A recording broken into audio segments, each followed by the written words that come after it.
There is a renewed political push right now to implement a nationwide uniform civil code in India. The objective is to replace the country's patchwork of religious personal laws with a single, standardized legal framework.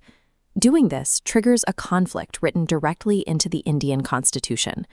Article 44 directs the state to secure a uniform civil code, but directly across from it, Articles 25 through 29 guarantee the fundamental right to freely practice and manage religious affairs. This friction has driven decades of intense legal battles. It started right after independence, when B.R. Ambedkar faced massive resistance trying to standardize the Hindu code bills, proving how difficult it is to legislate personal lives. Today, we are presented with a difficult dilemma. Traditional personal laws contain undeniable gender discrimination that needs to be fixed.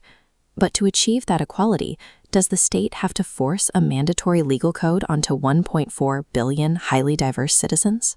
Framing this as a simple choice between women's rights and minority rights obscures the actual mechanics at play. We don't have to guess what a mandatory uniform code looks like. In 2024, the state of Uttarakhand passed its own uniform civil code bill, giving us a live model to evaluate. We are going to bypass the political rhetoric. We will look strictly at the legal inputs required to enforce this code, the real-world outcomes it produces, and the specific trade-offs citizens have to accept. We will also weigh it against an existing alternative, the Special Marriage Act of 1954, a voluntary, secular civil code that has been on the books for 70 years.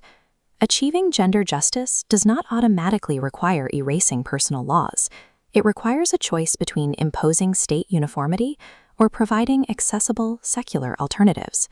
The Uttarakhand UCC changes the inputs for marriage across the board. It criminalizes specific Muslim personal law practices like triple talaq and halala, and it standardizes the legal age of marriage for all demographics. The outcome is a strict baseline of gender equality. It ensures that men and women have equal grounds for divorce, and it grants daughters equal inheritance rights to paternal property. The trade-off for this equality is enforcement through criminalization.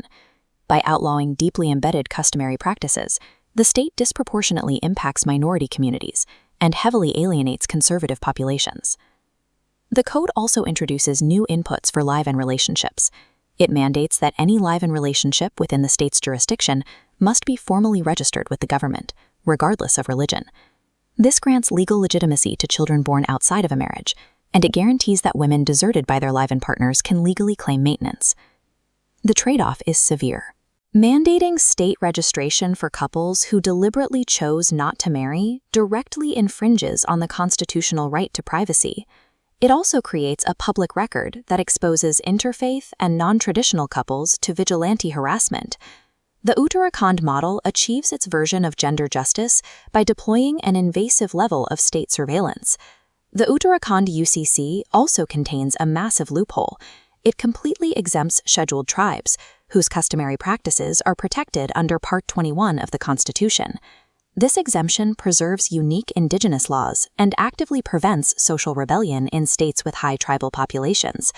It also defeats the definition of a uniform civil code. The legal landscape remains fractured, dictated by geography and ethnicity rather than a single national standard. We can look at historical precedent to test this illusion of uniformity. Goa is the only state in India that has maintained a uniform civil code, retaining the 1867 Portuguese civil code for all citizens. The outcomes in Goa are highly progressive in specific areas. Marital property is divided equally upon divorce, and parents are legally blocked from entirely disinheriting their children. But the code retains archaic loopholes. Under the codes of usages and customs of Gentile Hindus of Goa, a Hindu man is legally allowed to take a second wife if his first wife fails to deliver a child by the age of 21.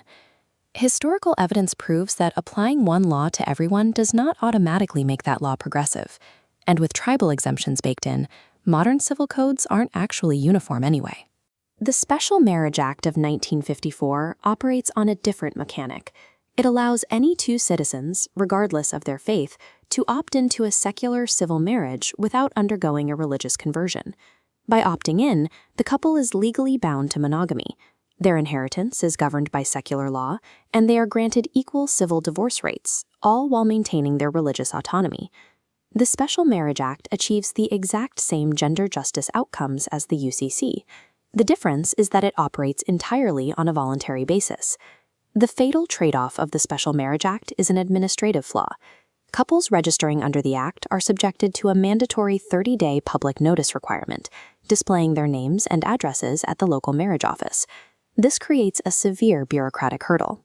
More dangerously, it acts as a target, exposing intercaste and interfaith couples to social ostracism, family pushback, and vigilante violence during the waiting period. The Special Marriage Act possesses the constitutional framework required for gender justice, but it is bottlenecked by a dangerous and outdated public notice system. This chart plots our legal options, measuring gender justice impact on the vertical axis against privacy risk on the horizontal axis. The status quo sits here: low justice impact, low surveillance risk.